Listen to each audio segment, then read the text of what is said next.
BNP chairperson Begum Khaleda জিয়াকে আবারও হাসপাতালে ভর্তি করা হয়েছে। বুধবার সন্ধ্যা ৭টার দিকে স্বাস্থ্য পরীক্ষার জন্য রাজধানীর এভারকেয়ার হাসপাতালে যান তিনি। তার চিকিৎসায় নিয়োজিত বোর্ডের পরামর্শে তাকে হাসপাতালে ভর্তি করা হয়। হাসপাতালের একটি সূত্র এ তথ্য নিশ্চিত করেছে। সূত্রটি জানায়, খালেদা জিয়ার ফুসফুসে পানি জমেছে, সেটা অপারেশন করতে সময় লাগবে, তাই হাসপাতালের ৪র্থ তলায় সিসিইউতে ভর্তি করা হয়েছে।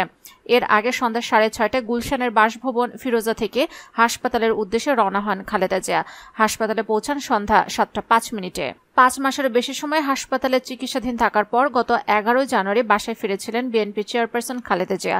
এর আগে গত ৯ বছরে ৯ আগস্ট রাতে রাজধানীর এভারকেয়ার হাসপাতালে ভর্তি হন বিএনপি চেয়ারপারসন। সেখানে ৫ মাসের বেশি সময় চিকিৎসাধীন ছিলেন তিনি। এর আগে গত বছরের ৯ আগস্ট রাতে রাজধানীর এভারকেয়ার হাসপাতালে ভর্তি হন বিএনপি চেয়ারপারসন। সেখানে ৫ মাসেরও বেশি সময় চিকিৎসাধীন ছিলেন তিনি।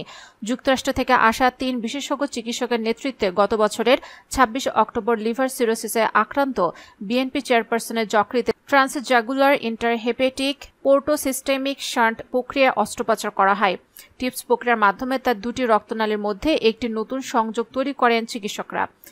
এর আগে গত বছরের ১০ জুন রাত ৩:৩০টার দিকে খালেদা জিয়াকে জরুরি ভিত্তিতে এভারকেয়ার হাসপাতালে নেওয়া হয়েছিল।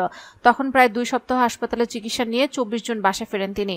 এর ঠিক ১.৫ মাস পর ৯ আগস্ট আবারও তাকে হাসপাতালে ভর্তি করা হয়। বিদেশে যাওয়া যাবে না এবং বাড়িতে বসে চিকিৎসা নিতে হবে, এ ২ শর্তে অন্তর্বর্তীকালীন মুক্তিতে রয়েছেন খালেদা জিয়া। ৭৮ বছর বয়সী খালেদা জিয়া অন্তর্বর্তীকালীন মুক্তি পাওয়ার পর থেকে গুলশানের বাসায় ফিরোজায় ছিলেন। এর মধ্যে তিনি করোনা ভাইরাসও আক্রান্ত হন।